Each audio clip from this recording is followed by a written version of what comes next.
If there's anything at all I know about food, I know that it's universal. Every country has something unique to it, a food, a meat, or a spice that you just can't find anywhere else. But you can find it all at the International Pavilion at the National Restaurant Association show.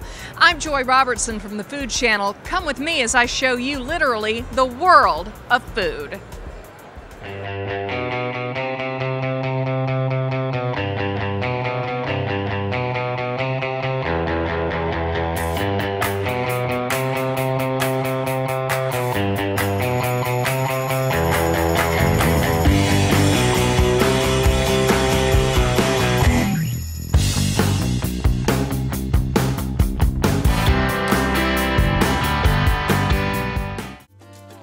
By far, the South American country of Chile was the most boldly represented at this year's NRA, with plenty of native food, drink, stories, and hospitality to share.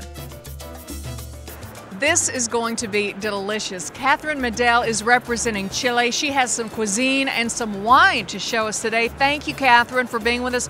What do you have for us? Well, today we are showcasing some turbot over here. We have it in two different presentations. We traditionally make a lot of seafood in our country. So here I put up some fish soup for you, some turbot soup. It's got a little bit of cumin, it's got a little bit of cilantro on top. And over here we have some pan-seared turbot with some bok choy and corn confetti. Looks delicious. And these ingredients come from, harvested, and these recipes are dreamed up from Chile. Yes, absolutely. I think as a Chilean chef, one of the things that I really wanted to show was the freshness of our products and to try to develop a concept of healthy food. This is a company that is 100% devoted to the production of turbot. Turbot is a fish originally from Europe, from most of the Baltic countries, and it's actually a flat fish, a bottom feeder. So people, when they come to the booth in the Chilean pavilion, they ask us, is this flounder? Is this halibut? What is it? I said, well, it's actually turbot. This is the same fish as rodaballo in Spain, that is very well known, and turbot is actually the Catalan word for rodaballo. Okay, so that's the origin of turbot. This is a very old fish. This is an ancient fish. Has been around the world for many, many, many years. Carolina Ordonez is with the Chilean Trade Commission. Carolina, what brings you to NRA? Well, we're here to showcase several wines from Chile, great olive oils from Chile. We also have great fruits, organic puree fruits, and also canned fruits as well. We also have a wonderful company, it's called AgroSuper. They have pork, turkey, chicken, salmon, so it's different. We have a little bit of everything here. We have been doing very well so far, so we're very excited to start increasing the awareness of Chilean products in the food service in the U.S. Wines of Chile is a not-for-profit trade organization. So our job is to educate trade and consumers across the United States about the wines from Chile, and we have 93 member wineries. A few of them are represented here tonight, but we do represent about 90% of all imports of Chilean wine into the United States. Chile is often described in the industry as a winemaker's paradise. Firstly, it provides a near-perfect environment for growing wine grapes. It's that long, skinny country that snakes down the west coast of South America. It's wedged right between the Andes Mountains and the Pacific Ocean. There are over 2,700 miles of coastline in Chile.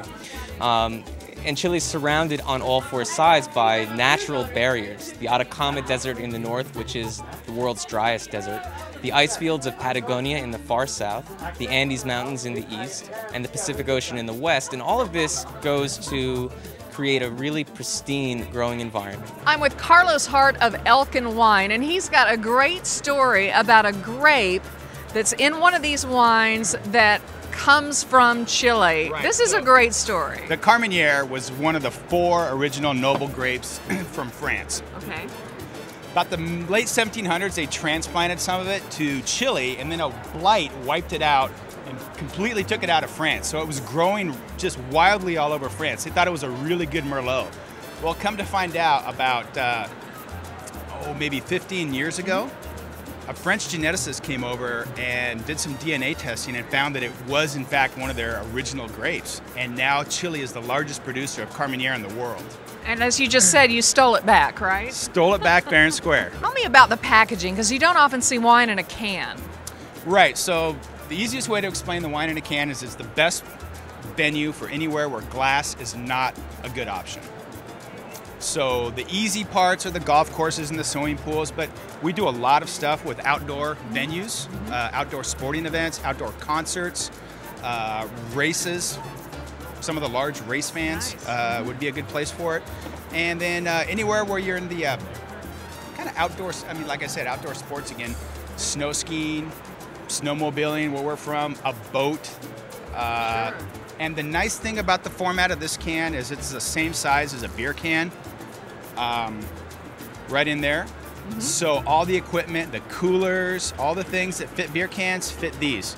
Our company is the largest fruit canning company in Chile, and we process peaches and canned fruits together with fruit purees, on which we are about the third largest company in the world. Chile has a Mediterranean climate, and actually what the good weather that we have is what makes our fruit so good in terms of taste and